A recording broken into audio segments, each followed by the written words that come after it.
Hello, everyone, and welcome to the 13th episode of the Tuesday Night Podcast. Whoa, I did that intro. Really weird. Hi, this is episode 13 of the Tuesday Night Podcast. I'm your host, SBJ, and with me tonight, as I sound very professional, I have Sean. Yep, you do. And I also have Alan. That's me. Hey, I'm co-owner of Tuesday Night Games and one of the schlubs that made Two Rooms and a Boom. Interesting. Are we going to talk about Star Wars? I'm looking Shut at up, SBJ. Yeah, of course we're going to talk about Star Wars, but you know what? I think we should stick with our tradition of just staying on topic. So we're just going to stay on topic Barrel today. through. As always, we're going to keep it nice, crisp, 30 minutes maximum, no longer. Oh shit, there's a dog outside. Hold on. Well, we're off to a great start, SBJ.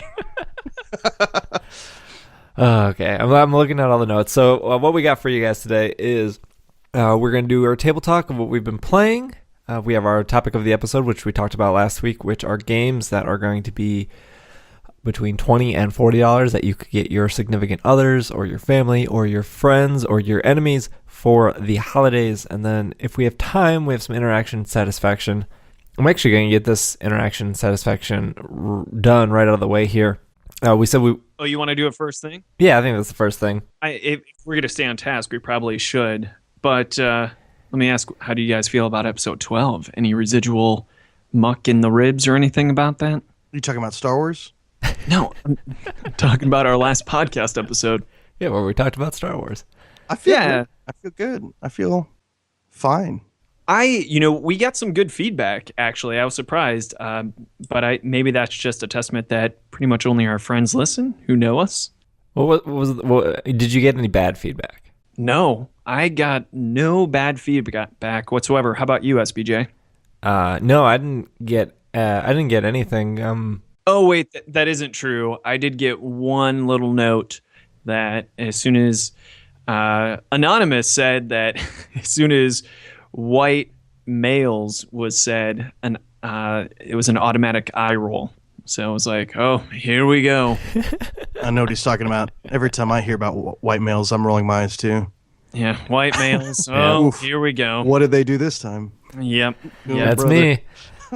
There was definitely that rambling session that I had for 5 minutes, and as I listened to it, I was like, ugh. All I wanted to say in a much more concise manner was that unconditional positive regard will change minds much more than lines in the sand will. And that's all I really wanted to say was, when it comes to arguments, the more you dig your heels down, the more of an enemy you make. But if you actually show that unconditional positive regard, that's the first step in actually changing someone's mind, in my opinion. Yeah. And so instead of just saying it like I just said, I went blah, blah, blah, blah for 5 minutes. Solo Wookiee. Yeah. I also learned that this is in many episodes, and I appreciate it because I totally trust your judgment, SBJ, but there's been so many episodes where I've said, you can edit that out. And so everyone gets to hear it. So obviously that wasn't edited out. So. Oh, no, I think that's super funny in retrospect. Yeah, so cool. Yeah, I've enjoyed it too. So I totally. Yeah, you can edit all of this out. All this part in here. Yeah, perfect. The cool thing, I don't know if it's it was at least interesting to me. So I run a Slack community which is full of people who love Pokemon because the community is based off of my other podcast, where It's super effective. It's super effective. Yeah, that's my other podcast. And a lot of them listen to the Tuesday Night Podcast because I've talked about board games on there before, and I don't know, maybe they like my voice, maybe they like how I host or put on a show, but a lot of them listen to this show. And it was funny because I edited both episodes the same night, and I released them pretty much within 24 hours of each other, and almost everyone was like, Wow, yeah, it's super effective was really good this week, but the Tuesday night podcast was really good. Like I was a lot better this week because of the content they covered, and I obviously they were specifically regarding the Cards Against Humanity talk we had. So that was like kind of a cool perspective to see. We Cool. just start shitting on Cards Against Humanity every week to increase our viewer. Just to increase our viewers. Yeah. Speaking of an amazing amount of viewers, you guys gonna see Star Wars on Friday? No, I don't know if I'll see it on Friday. I completely forgotten about it. So SBJ, you said no, meaning are you going to see it at all or not on Friday? I'm not a Star Wars fan. I'm in the Star Trek audience. I never. You think you're better than us? Oh yeah. I mean, it looks cool. I have not seen all the movies. I think I've seen like 1, 2, 3, and 4. No, not 3. 4 and 5. I've never seen 6. I've never seen 3. Okay. And so Irene's never seen any of them, but she likes J.J. Abrams a lot. So I think we're going to watch all of them, and then I will eventually see it. So my wife is in the same boat as your lady, Irene, and we went out and we got the complete Blu-ray set, episode 1 through 6. And I asked her how she wanted to start, and she wanted to do them upon release, so we started at episode 4. I've heard of a machete technique, I think it's called. The machete technique is you show someone episode 4, 5, then 2, 3, and then 6, because that gives you the narrative arc of The Vader. Yeah, and there's no episode 1 in it whatsoever. Oh, I like episode 1 just because of the pod racing. Pod racing was pretty cool when I was Yeah, a like kid. I would fast forward just to that. I know kids though, like that my friends' children who grew up watching it 1, 2, 3, 4, 5, 6, and they cried at the end because they were so enamored with Anakin's storyline. Oh, that's interesting. Anyway, yeah, they're just kids, right? I don't think 7 or 8-year-olds like judge the Star Wars movies the way like we would, as 7 or 8-year-olds, and then later as 30-year-olds. You know what I mean? I don't know. It's a big. Neither of you guys saw any of the original 3 movies in the theater, did you? No. No, the earliest I saw them was when they did the special edition re-release. I saw those in the theater as a kid, but none of the others. I have opinions. Interesting. It's true. Shut up, Alan. It's true. Hit me. What do you got? We already talked about Cards Against Humanity. We might as well talk about the other thing, Star Wars. Yeah, Star Wars. So it's beloved in my heart, and I have to admit, when I go back, of course, I'm not as enthralled as I was when I originally saw them. But they're such an integral part of who I am and my geekiness today, and I know I'm not alone. And I'm never going to be one of those people that tell people to stop enjoying something they enjoyed. I'm one of those individuals that didn't hate episode 1, 2, or 3, but I definitely thought they could be better. And eventually I saw someone's take, actually read someone's script of this is what it should have been, and it's online, and they made a YouTube video of it. And it made me realize, oh my goodness, these movies could have been so good. Oh man, and that was what really, really hurt. But I'm super stoked about what's coming up. And one thing that has given episodes 1, 2, and 3 some redemptive value is I'm not sure if you guys have heard of the theory of Jar Jar Binks being the mastermind behind all of I've heard evil. that. Yeah, I've heard that. It's actually really, really compelling. I love fan theories like that, man. It just sort of gives a new life to it. I mean, I'm not a Jar Jar Binks fan, but I wasn't not a fan either. The prequels came out when I must have been like 11 or 12, something like that. And they weren't like a huge letdown to me. I was aware they were a huge letdown to other people, and so I think it got into my system like this isn't good. But it was sort of like I remember seeing the second Matrix movie when I was like 14 and being like, oh man, more Matrix. And then people walk out of the theater being like, they fucked it up. And I was like, what are you talking about? Neo was there. I just didn't have that concept of like a thing not living up to the original. That idea hadn't even been born in my mind yet. I wanted the second Matrix to be so good so badly, and I walked out of there with this feeling like, okay, well, 3 better They're gonna finish nail this it. up. They better nail 3 to make 2 better, because I'm waiting on 3 to see if I like 2, and then 3 came out, and not that anyone They cares didn't about pull it my off. opinion. it's weird that after episodes 2 and 3, I said, this is kind of a testament to how, I guess, privileged my life has been, that some of the worst times in my life are movies that have ruined other movies for me. Like, oh, this is one of the worst things ever. No, you ruined the first one. It was so good. Oh. That's hilarious. Oh, man. I haven't had that. Like, things don't ruin past movies for me, but they do. I remember I was watching the first Matrix movie like every weekend as much as I could. And when the other ones came out, it was like I didn't go buy the box set. I didn't watch it anymore. It was just like, it wasn't that I liked the first movie any less. It was that my fervor for being obsessed with it went away, which is probably a good thing in retrospect. But I stopped compulsively, watching it over and over and over again. Going back to Star Wars, 2 last points.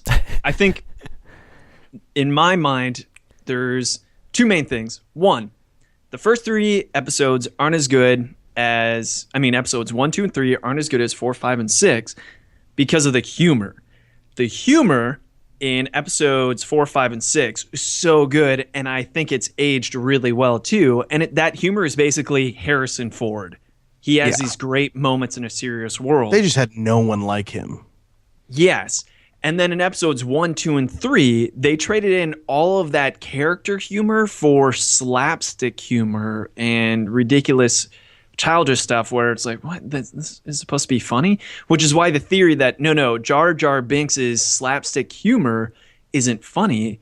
It's all part of his deception to throw people off. But if you notice, his clumsiness actually wins the day in too many occasions, and his word was the final action that made the Empire. Jar Jar Binks was the one who stood up in front of the Senate and transformed it from a republic to an empire. He's the master. Yeah, for the life, go for it. I hated C-3PO as a kid. I've never been a fan of C-3PO, but all of a sudden Jar Jar Binks comes out. It's like 3PO's okay because he was at least in 4, 5, and 6. But I was like, why are we following this idiot robot around? Like, he's bumbling into things. Him and R2-D2 are just sort of running around saving the day. Like, I love R2, but I think people forget that, like, 3PO was a goddamn moron. It's so funny because I just showed Crystal. She just saw Crystal, my wife, saw the episode 4, and it was so good. And it's weird because as a kid, episode 6 was my favorite. Did you guys hear that sound in the background? No. Okay, cool. Sorry. Episode you can edit 6, that out. Yeah, edit that out, SBJ. I'll get right on it. All right, cool. Episode 6 was my favorite as a kid. It was like, oh, Ewoks, oh my goodness. And they had ATSTs in the jungle. Speeder bikes. Yeah. It was an amazing thing. It was just eye candy for me to guzzle up as a little kid. And as I got older, I realized, oh man, the third one's the worst one. Just like as a kid, Temple of Doom was my favorite, but now it's almost as bad as the Crystal Skulls.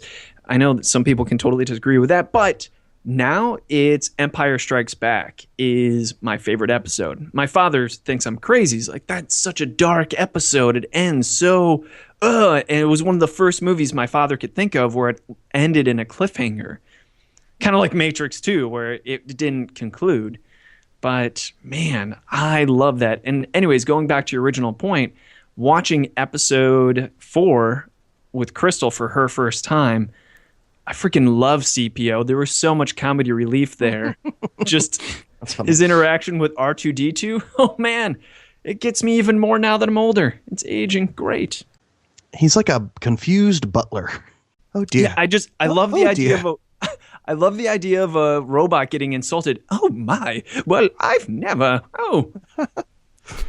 Fine. I'll go this way. I don't care if you're going the other way, R2. Obviously, I don't know the lines well enough. A decent impression from at least what I remember of seeing of the movies. Oh, cool. Which is nothing. Yeah. What do you know? You like Pokemon. That's true. Oh, speaking of which, I wanted to mention, for the longest time, I didn't know why it was called It's Super Effective. And then I remembered after listening to your last episode, oh, right, because that's like their equivalent of critical.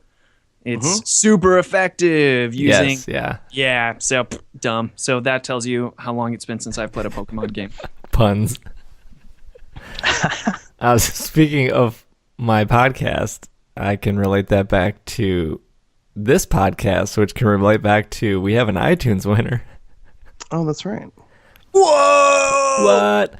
So I appreciate everyone who left the Tuesday Night Podcast reviews in iTunes. We gave away a copy of Two Rooms and a Boom.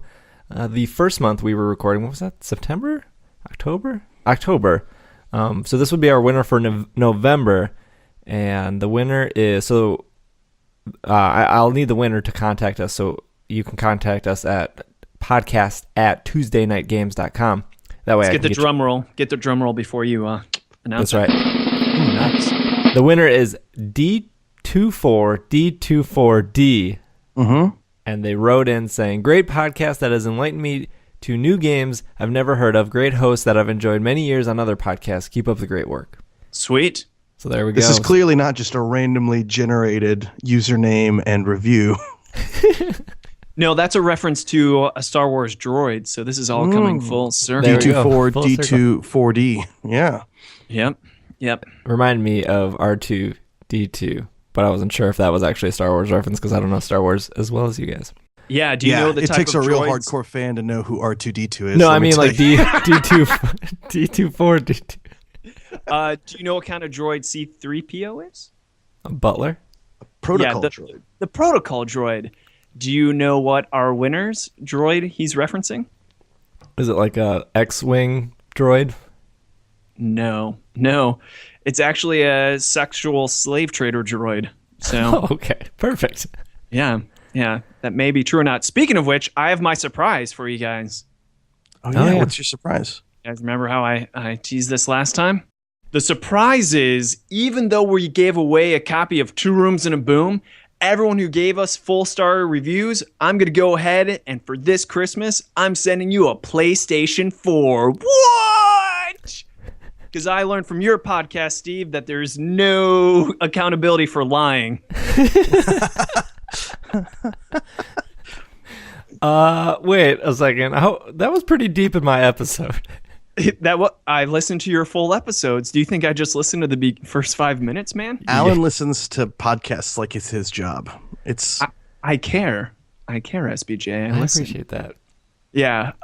Realistically, I had a different surprise in mind, but we're actually recording on a Friday instead of Thursday, and it was a Thursday-only surprise. So Damn. Thursday you'll was a never surprise. know. You'll never know. Next year. Next year. Maybe. Yeah. So- By the way, just to be clear, you should be expecting your PlayStation 4. You'll need to contact us at contact@TuesdayNightGames after you've left us an iTunes review.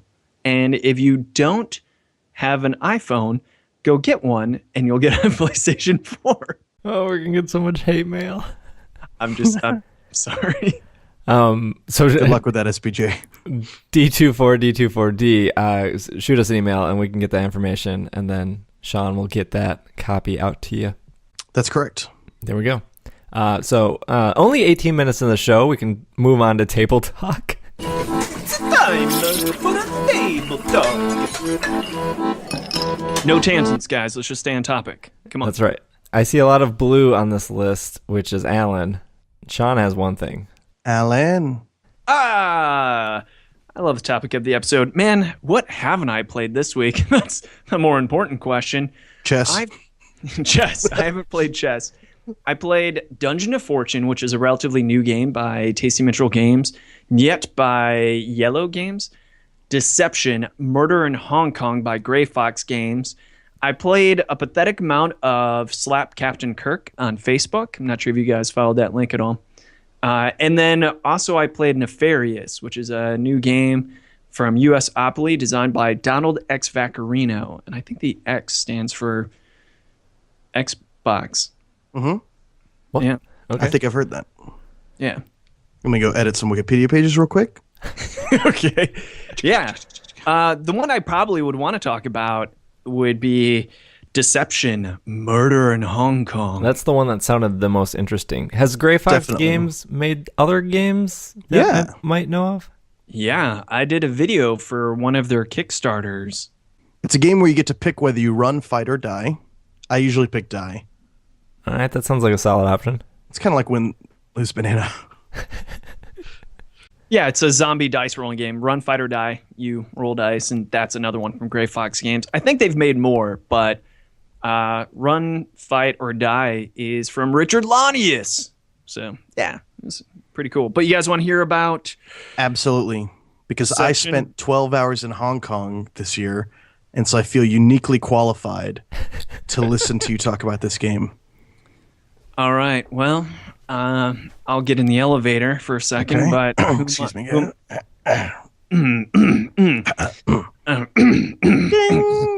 Wait, who am I with?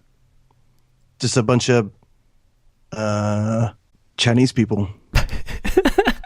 Don't make it racist. Go. All right. Hey, so here we are in Hong Kong, but this isn't any regular Hong Kong. No, this is the neon-bathed city of Hong Kong. Grisly murders have been taking place, but we're investigating a specific one. We are a team of investigators arriving at the scene of the crime to discover who the culprit is. But here's the weird twist. One of us is actually the culprit. Yes, this is another hidden role game. It plays 4 to 12 players in just like 15 minutes. I'd probably say 12 and older, although the box is 14 and older. What's amazing is one of us is actually the murderer. One of us is the forensic scientist. Yeah, and the forensic scientist plays the part of the host of the game. Everyone has to try to figure out who is the murderer and what weapon they use, but also the sick murderer loves to leave clues behind, so you have to figure out what was the clue they left behind and what's the murder weapon. Imagine this, all of us are sitting around a circle, we all have 2 cards, each one's a clue, but we also have 4 cards, each one is a means for killing someone, and we have to figure out who did it by the forensic scientist giving clues that are posted on cards in the form of words. It's basically Codenames meets Mysterium in a nice tight niche 10 minutes. Let's figure out who that murderer is, Hong Kong. Booyah. I don't know what that means. Unfortunately, I'm an American in Hong Kong. So, yeah. So I love hidden role games. My question right away, is this worth getting? Let me tell you something. It's not. Yes. In fact, oh my goodness. We played it with just 4 players. It showed up in my mail because I kickstarted it. It showed up on Tuesday. So that same evening when I got it, pulled it out, played it. It's super quick and easy to learn, super quick and easy to play. And we only had 4 players. I was worried that this would stink because that means there was just 3 investigators, one of which was a murderer, and then just 1 host. So imagine those cards like I told you, but then basically there's random cards that get put out on the table. And they're these long vertical cards. Each one of them has 6 different words on them. For instance, one of the cards says cause of death, and then the forensic scientist can't make eyes or expressions or anything, is silent, much like in Codenames, and just takes a bullet token and can put it on like suffocation or severe injury, loss of blood, illness, disease, poisoning, it's accident. So the forensic scientist is trying to get everyone else to guess who's the murderer just by placing these bullets down for each of these little things. And there's only 3 rounds of that, and everyone only gets 1 guess. So if everyone wastes their guess, the murderer gets away, or if time runs out, basically, the murderer gets away. Really cool, even with just 4 players. And I imagine it's probably even more fun with 12 players, because then instead of just having the murderer and the investigators, you can have an accomplice, you can have a witness, you can even have a master detective. So there's other roles you can add into the game, but we just played it pure old vanilla. It was magic. Oh my God. That sounds cool. I'm seeing here they have some sort of bullet tokens. Yeah. Are they cool? You like them? Yeah, they're like plastic bullets. I just wanted to get a plastic gun and play some Russian roulette with it. There you go. Yeah. But yeah, so instead of just having little meeples or something that the forensic scientist would put on these cards, they just put the bullets. And as soon as they put the last bullet down, everyone has 30 seconds going around robin. So each person gets 30 seconds to explain what they think is going on and who is the murderer. It's really cool. It's really tight. It's really simple. 2 enthusiastic thumbs up. So Yeah. its subtitle is Murder in Hong Kong. Is there a planned expansion like Murder Somewhere Else, or is that just sort of for flavor? It's kind of for flavor because all of the cards also have Chinese written on them. So, and I think the game may have originated from China because the designer is Toby Ho. Now, I don't know, maybe that's someone from China, not sure.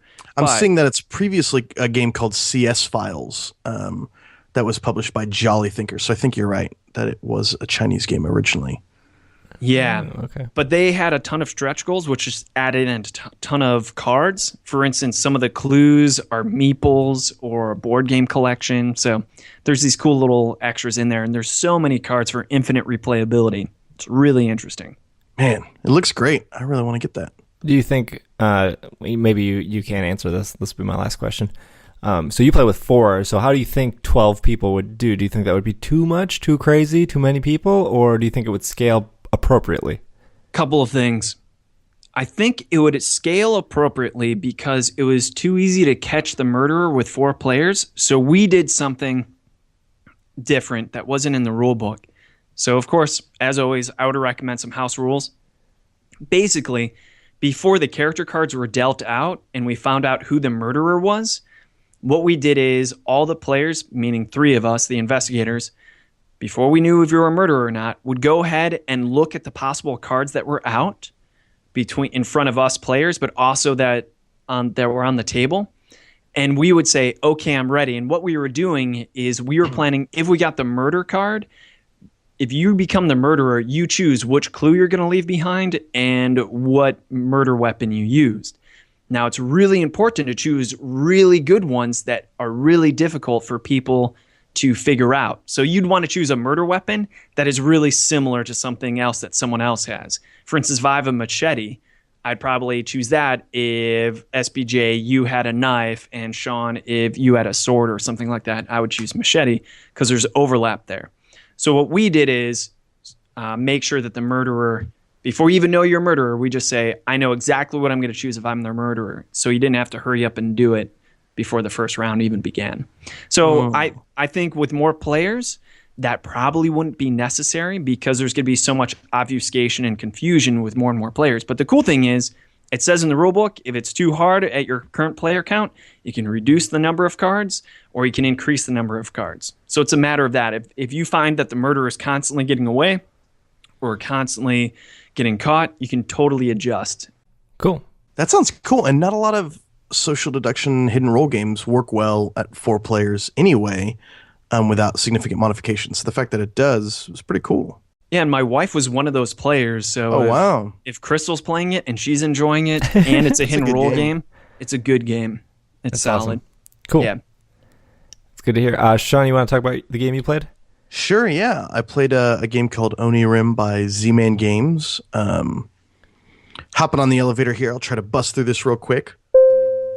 So Onirim, or Onirim, or whatever it's called, is a solo or 2-player dream exploration game. The mechanics are primarily drafting and set collection. It's got this gorgeous abstract art in it and very simple icons. And basically you are trapped in a dream and you're trying to collect these 8 doors so that you can escape from the dream. But there's also nightmares in the dream who are trying to kill you or scare you or whatever nightmares are really trying to do. And I think it's really fun. I mean, it's intended as a solo game, so it's a very solitaire-esque game. Stepping out of the elevator now, 6th floor. Wait, I meant to go to the 7th floor. Shit, anyway. So I played it once by myself, and then I played it once with my girlfriend's niece and nephew, who are, I think, 5 and 7. The Z-Man version that I got came with tons of expansions for like $25. I bought it at BGG-Con. If you like solitaire type games, I think this is a good game. It's hard and there's a lot of room to grow and expand it. The 2-player game is fine. I'm gonna try it out with my girlfriend and see if it's any good. It's definitely tough with 2 kids who are hopped up on sugar, but it's kind of a draw and place game. You draw, you play, you draw, you play. The thing that sort of frustrated me about it, and I think Alan can relate to this, is The components are gorgeous. Like when you open up the box, there are these wings that unfold. There's a cool little token. The books have all these interesting die cuts in them to fold together.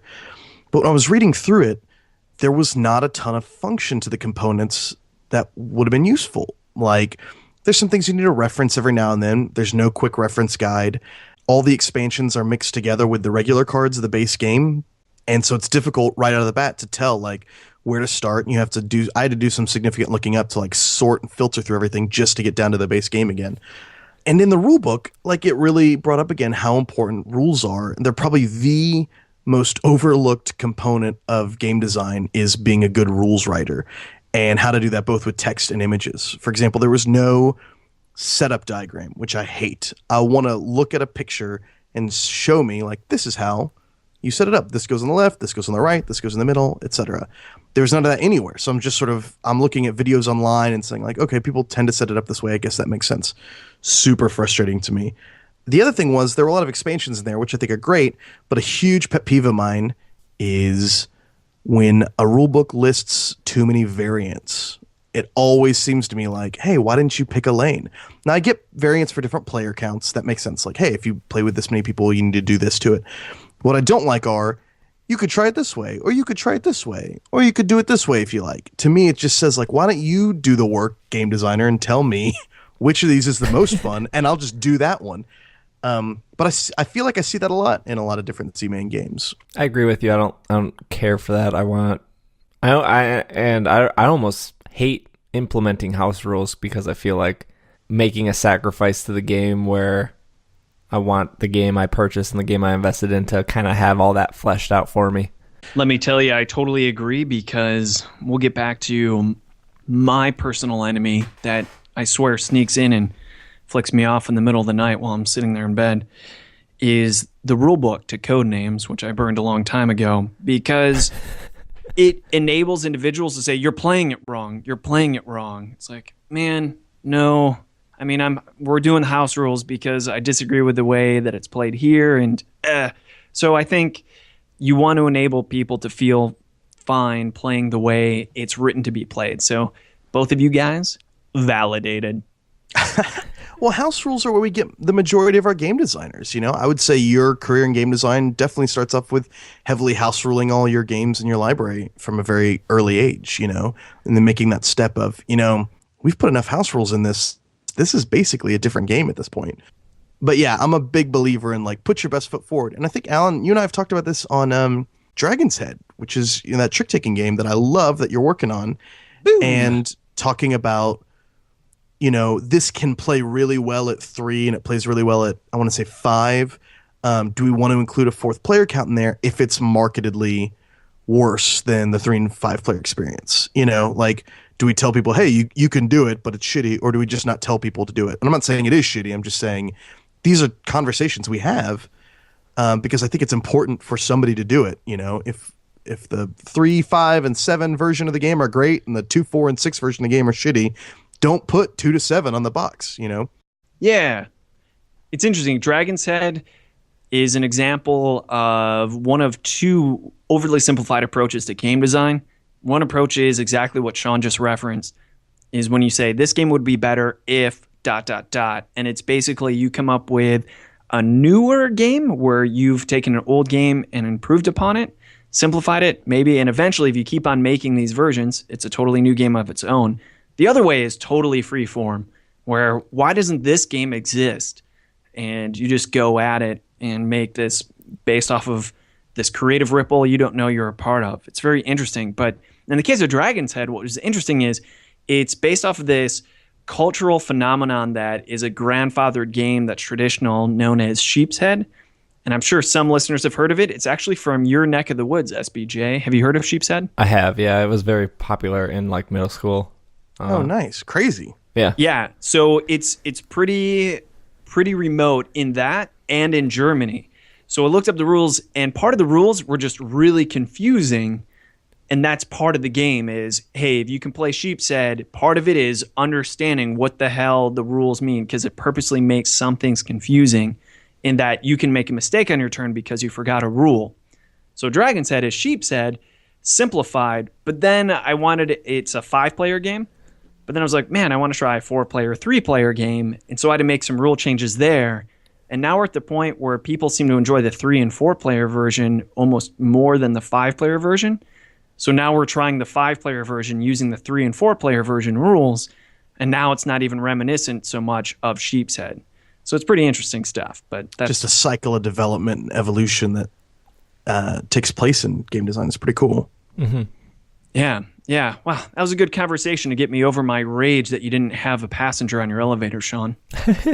Hey, I'm sorry, man. He was solo. That's true. It's a solo game. Solo game, solo elevator. There you go. Yeah, I was going to recommend Freddy Krueger or something like that for you, but hey, Bitch.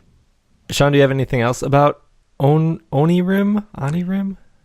I mean, it's a gorgeous game. I almost thought about recommending it in the topic of the episode, but I haven't played it enough. And I feel like for me in a solitaire game, if the game doesn't totally break the first time I play it, I'm like, oh, okay, this is pretty fun.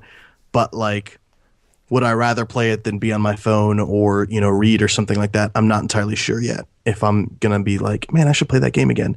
The big thing is it's just gorgeous. It's really a piece of art, which I love. And I wish there were more games with sort of cool, abstract, dreamy quality art like that. There you go. I, of course, didn't play anything. Go me. But I think I'm having friends coming over this weekend. So hopefully I can get something to the table. Cool. I guess we're going to the topic of the episode then? Topic of the episode, yeah. So this is going to be our $20 to $40 games. Excuse me, Sam. Do you have the time? Yeah. It's topic time. And we each picked 3 here, except Alan picked 4 secretly. Just I in don't think case. it's so secret if it's a Just in document. case. Yeah, we're trying out this document thing, so we stay on topic. As you can tell, we're 40 minutes in, and that's clearly worked. I guess I can go first. I guess you can. The first game I recommend between the $20 to $40 price range is Cash in Guns, 2nd edition. And I believe that's by Osamadi Games. How do you say it? Asmadi? Asmadi? Wow, that was amazing. I've never heard that one before. I've never heard it so dragged out back and butchered so everyone in SBJ's neighbor's dog could see it. So slaughtered. Perfect. Well, if you listen to my other podcast, you know I slaughter Pokemon's names. What's the worst one you've done? I think so. Early on, I would say Blastoise is Blastoids, and that Blastoids. That's pretty funny. that has become a very very funny reference. Sounds like a disease a Pokemon would get. Like I have Blastoids. That's probably the worst one Green. I've done. I was just imagining you'd say, you guys, the really popular one, You mean Pikachu? Oh, is that how you say it? I talk fast sometimes. Cash and Guns 2nd edition. I think That's the game with the really gorgeous art, right? I don't think it has gorgeous No, art. I think you're being No one sarcastic. does. Yeah. Mhm. No, I don't. It's the same artist as the dude who does the Munchkin art. Right, so Sean's being sarcastic here. Yeah, he's from Madison, though. I do know that. Oh wow. But it does come with foam guns, which is why I know some stores won't carry it. Oh, really? Yep. Oh, I didn't know that. You said it's so surprised. No, like I think it's a cute, fun game. It's a party game. It's $26 on Amazon right now. Normally $40. So if you go to a board game store, you're probably going to pay $40 for it, or $39.99, I should say. But it is a party game. It plays up to 8 people. It has really good chemistry with couples. A lot of times in games you get where couples either hate each other or team up with each other. And since you have to make a choice to point your gun at somebody every round, you're going to see that relationship pretty instantly, whether couples are going to be for or against each other. But you're also going to get that with really good friends and strangers. When I've played with groups, it's almost like all the strangers who know each other point at each other. Like friend groups point at each other because they're like, they don't want to like insult the person they don't know across from the table. So it becomes a really funny game, and it's like I said, 4 to 8 players. It's more of a party game. It's very easy to teach, and you get to point foam guns at people. So I'm a big fan of Cash and Guns. Here's my one complaint about that game. As we're demoing World Championship Russian Roulette, which does not have foam guns, inevitably someone always asks, hey, where are the foam guns? Cash and Guns has foam guns. Why don't you guys? I mean, it gets kind of a valid question. It's just like a useless, expensive component, you know? That's true. I've found from a manufacturing standpoint, like if gamers can have it, they want it no matter what. Like, yeah, make them foam foil guns, make them foam metal foil guns that are made out of cheese and feed it to me through a straw. Let's use real guns. Actually, now that you say that, I remember demoing the game at Gen Con, and somebody was like, this would be great if we just bring over the cash and guns. Oh, yeah, I bet. Sean, what's your game? A fake artist goes to New York, which I like, and I know Alan likes. It's kind of like, it's like Pictionary Spyfall, right? It's about $28 depending on where you get it, because you kind of have to import it. You can find it on Amazon, I believe, or on the BGG online store, or at your game store if your game store is super hip and likes to import Japanese games, which I wish mine did. Super tiny, super great stocking stuffer. I think it's one of those games that you really can play with anybody, and it's easy to replicate from a print and play standpoint on your own. But it's definitely a game I feel like you could break out Christmas Day, play that night, and have fun. Not a lot of rules, not a lot of components. You could just dive right into it. Alan? For my first one, I will simply say Deception, Murder in Hong Kong. But here's the interesting thing. It goes for $25.49 at Cool Stuff Inc. And Cool Stuff Inc. is Gray Fox Games, from what I've heard. So Cool Stuff Inc. decided, you know what? Why don't we start publishing games on our own? And they became Gray Fox Games. Oh, I didn't know that. Yeah. And so I also heard some unofficial bad stuff about their dealings. Ooh, Cool I want to Stuff hear Inc. that. You know what? Forget the topic. Yeah, I would go into detail about that, but two things. It involves a friend of ours who made me promise I wouldn't talk about it, especially publicly on a podcast. And if the information is inaccurate, that's technically slander. So for all I know, it's all bullcrap. It's probably not. But anyway. I'm a big fan of Cool Stuff Inc., though. I order from them all the time. Yeah, and it's funny because I never do, because of my friend and the story he told. I never order from Cool Stuff Inc. because I'm that guy that if I'm going to order from online, I'm going to order from the devil, you know? Well, I think it may not show up on Amazon because of this. You probably won't be able to get it through other online retailers because it's Cool Stuff Inc. Because Okay. why? Yeah, why not? As a business, I feel like you could just, you guys probably know how selling on Amazon works way more than I do, since you guys sell 2 rooms and boom on Amazon. This is true. Yes, we do know more about Amazon than you. Fair. No, you know what though? I looked for other places to buy Deception, Murder in Hong Kong, and I couldn't find it anywhere but Cool Stuff Inc. But it's brand spanking new here, this version in America. So maybe this will change. I don't know. Okay. I see. My second game is Agricola. Did I say that right? I think I did. That is not how I hear Agricola either. Dang. I hear Agricola. Sometimes I hear Agricola from a moron, but I've never heard Agricola. Stop picking on Bagel. Yeah. I love it. I think it's great. I think it makes you unique. All Sturvin. creatures. So the version I'm recommending is All Creatures Big and Small, which is actually the 2-player only version, and that's from Z-Man Games. And it normally retails for $39.99, but you can get it on Amazon right now for $29.21. And I think we're known to talk about a lot of party games, a lot of hidden role games, a lot of like big group games, and I'm saying that now as Sean talked about a single player game earlier in this episode. But Agricola, All Creatures Big and Small is a 2-player game. I think the rulebook is very easy to understand. I think it's great for you and a significant other, or you and a friend if you're waiting for people to come over. It plays in like 15-20 minutes. It's pretty competitive, but still has like not luck, but like you can still plan a strategy if your opponent kind of screws you over. You can kind of try to work around that. So I really, really like it as a 2-player game. And yeah. Nice. With my last 2 games, I kind of went with games that I don't get to play as much as I want to, but I really like. A lot of times my picks are games that hit my table a lot for me. But Star Wars, the X-Wing miniatures game, or Star Wars Armada, if you prefer the bigger fleet battles, I really loved. I played it the first time I bought it. I bought a bunch of stuff for it. I showed it to my friends. My friends had a good time. I pitched it as a super short game, and it took us like an hour and a half the first time we played it. But what I liked about it, I mean, what took us an hour and a half was like people were going out into the hallway to scheme and like talking in depth about their dog fighting moves, which is kind of anti the point of the game. Maybe I should have incorporated a timer or something. But in terms of, I grew up wanting to play Warhammer 40,000 and Warhammer Fantasy and all those games, and I've never been able to really get into miniatures in the way I would have liked because of the time and financial commitment. But Star Wars had that. Star Wars, the X-Wing game, had that feeling to me of just getting in, playing, dogfighting, moving around. It was tactical. It was fast. And to play it and have fun, it was, relatively cheap. I think you can get it for $40, $39.99. And if you really get into it and you want to expand, there's, tons of pieces to your heart's content.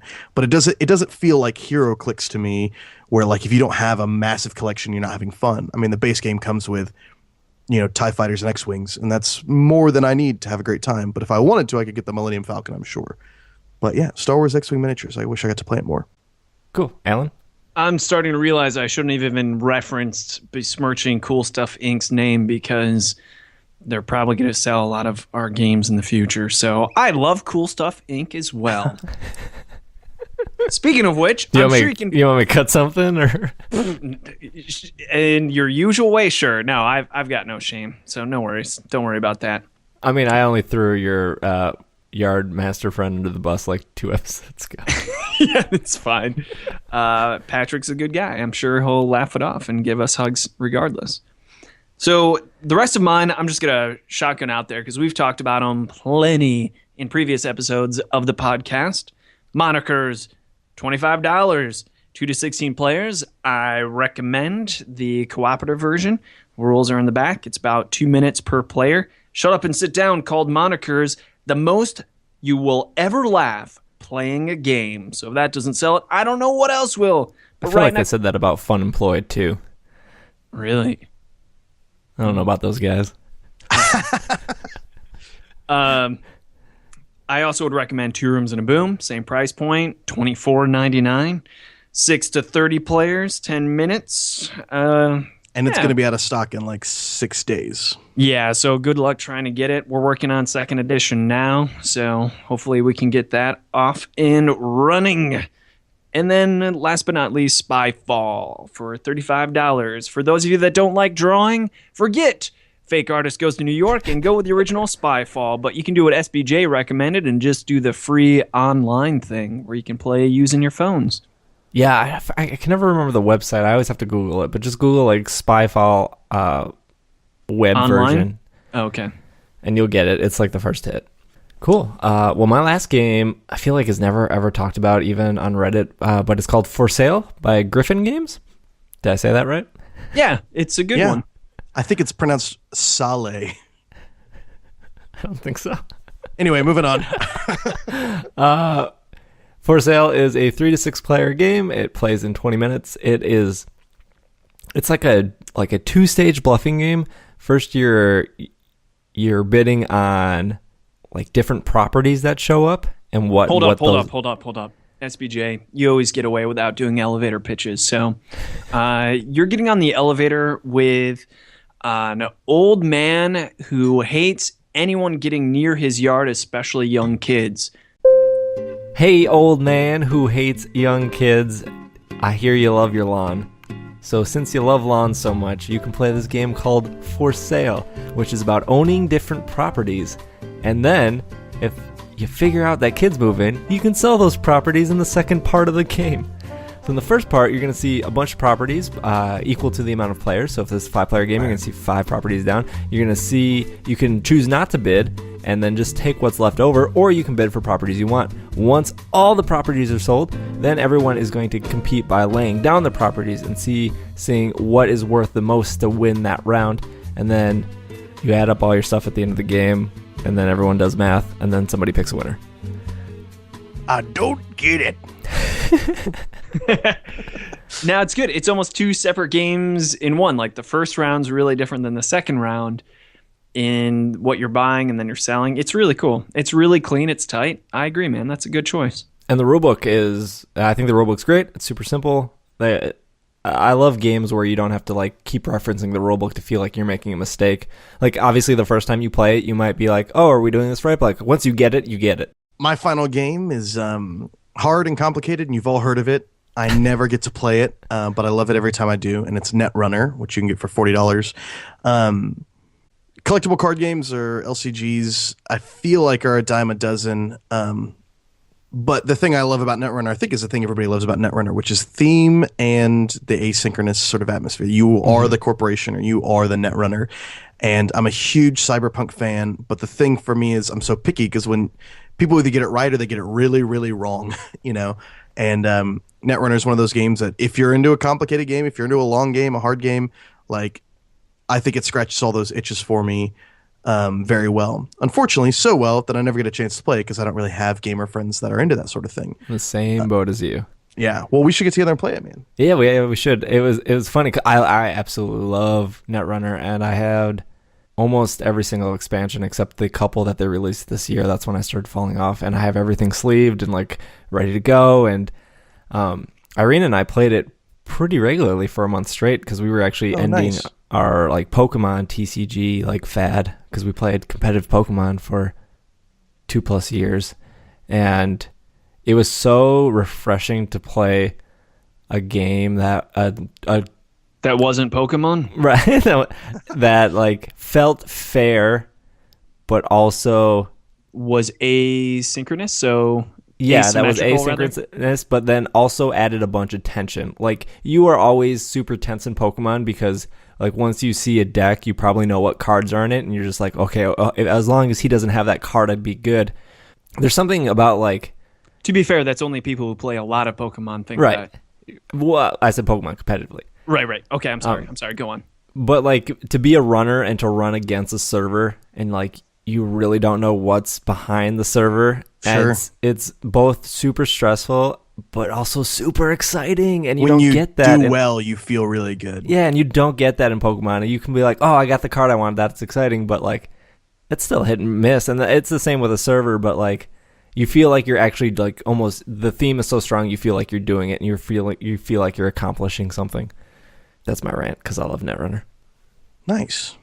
Interesting. Netrunner got number 3 game of all time by Shut Up and Sit Down. You know what got 4th best game of all time? Not Two Rooms in a Boom. No, it was 2 Rooms in a Boom. Was it? Last year, yeah. Last year. Yeah, I think it moved up to 14 this year. That's down, bro. Down, yes. Well, up as in higher number. Oh, yeah. But yeah. Moniker's landed at number 7 this year. Yeah. I think crickets. I think the only really new game that made their list was Pandemic Legacy, if I'm not mistaken. I don't know. I had to look this up because you guys are doing their annual list. Is that right? Yeah. Because the title of the list is top 25 games ever. So yeah, they finished their 50 today. Oh. I mean, but they're doing it annually, meaning they're changing it every year? Yeah, they're changing it's weird. it every year. It's Shut Up and Sit Down's top 50 games ever 2015, which I thought was, weird. Oh, but I am so hurt. Oh my goodness. Hey, we're still on the list, man.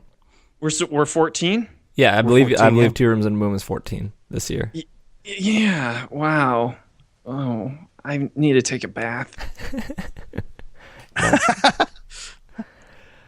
They said some sweet stuff about us. I thought it was cool. Yeah. Don't get me wrong. I love those guys. But I was under the disillusionment when it said best games ever, meaning, this is a one-time deal, and we just got number 4 game of all time. Now I can't say that. No, I've been living a lie because that's what it's called. They're like, hey, they called us the 4th best game ever. I mean, in 2014.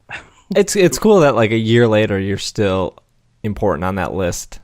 I feel like there are a lot of games that I buy that are good at the time, and then they kind of start collecting dust. Oh, absolutely. Man, it's final season, so I've been in bunker mode, so I haven't really been reaching out too far. So, dang it. I gotta catch up. Now I guess we end this on a bad note for Alan. Well, no, we got to do interaction satisfaction, man. All right. Howdy. It's time for interaction satisfaction. Shoot us your emails, your comments or your questions. We'll do our best to answer them. Okay, all right. Well, I'll just shotgun through these things then. Matthew Smolik, he left a whole bunch of comments saying, he said, I think you all hit your stride around episode 4 or 5. SBJ seems to have loosened up and is tossing in more jokes. Not that there was anything wrong with him before. Says, I think the elevator pitch is the perfect balance for the explanation of games, just enough to explain so the conversation makes sense. If listener wants more info, look it up. This is not that type of podcast. While the elevator pitches to specific types of people are a slightly funny alternative, they distract from the short time you have to give info. So he was one of the ones who didn't like the specific people. Love the music, intro transition, segment intros, and sound effects. Please be prepared with basic facts about the games you're going to talk about, though. I understand when the conversation meanders someplace you were not prepared for, but if you plan to talk about a game you played, at least have the basic facts ready. Example, player count and game length. It's a pet peeve of mine for all podcasts. Shut up, Matt. And thank you, Sean, for Googling things on the fly. I think we've done really good jobs at the player count and everything for our games we're recommending for the holidays. Yeah, I think we've stepped up our game because keep in mind these comments were supposed to be for last episode, so these are almost 3 weeks old. So Ryan Davis has a question. Where's a good place to get Two Rooms and a Boom? Sean, where can they get Two Rooms and a Boom? Amazon or your local retailer. I just sent some out to Guardian Games in Portland, one of my favorite game stores. It's an awesome place. Chris Bryan from Bored with Life says, per your topic, what are some thoughts or design tips on implementing player interaction for players who don't like direct conflict / elimination? Because you remember 2 podcasts ago, we talked about how player elimination sucks. You guys have thoughts on that? We should dedicate a whole topic to it. Yeah. I feel like my default answer is like more and more, if they're not interested in playing, just let them not play and have them do what was making them happy prior to the game starting. Yeah, I think the main thing is to each their own. You just have to make sure when you're designing a game that you enjoy it because you're going to be playing it so much as the designer, and your friends are going to play it because those are the people with whom you're going to be playing. Because you can design a great game that you love, but if you don't have anyone around you to play it, that kind of sucks. But one thing I would say as well is there's definitely things you can do with cards that eliminate bad feelings. For instance, well, I'll just use World Championship Russian Roulette as an example since it's one in mind. I remember when we played at the Plaid Hat Games Party, Chad Hovder Game Party last year, they said, man, these cards are pretty cutthroat. And so instead of having action cards where it was, hey, you get to look at the top 3 cards, now it's you get to look at the top 3 cards of your gun deck, and you get to choose someone to look, and they get to look at one of their cards. So it's one of these, when good things happen, you get to share that good thing happening. So you get these type of teamwork and good feelings going on. So yeah, we can talk about that more. Yeah, we can come back to that. To just piggyback off that real quick, in Evolution, a game I really like, if you eat another creature using your creature, obviously that creature dies, and that can be very hurtful or very like attack oriented towards that person, especially if they're losing and like I have to eat you because you're just the lowest in the food chain. The cool thing in Evolution is once they're eaten, any cards attached to them, they do get like a hand refresh based off of what was eaten. So like, yeah, they lost a creature, but now they have way more cards. Yeah, I like that. Don Stroud says he loves hearing his name. Say it more. No. No, Don. You say our name on your podcast every now and then. And Jeremiah Isley wanted to remind us once again that theologyofgames.com has its 12 Days of Christmas contest, 12 days of amazing prizes. So make sure to check it out to enter in for a crazy list of sweet prizes. Go check out theologyofgames.com. That's pretty much all I. They pay us for that advertisement? No. No, it's a shameless plug. But I think it's good for our listeners because you get free games. We just gave out a free copy of Two Rooms and a Boom through their website today of the time of this recording. So that's sweet. It is sweet. Yeah, awesome. That's all I have. Cool. Well, nice. There you guys go. Next week we plan on talking about games under $20. We'll probably all have 3 picks and tell you where to get it. So hopefully you guys enjoyed this episode and last episode where we're kind of giving you guys suggestions of what to get for the holidays. Alan, where can they find you? At the Star Wars opening this Friday. But at Alan Girding, ALANGER DING, or friend request me on Facebook because I'm lonely.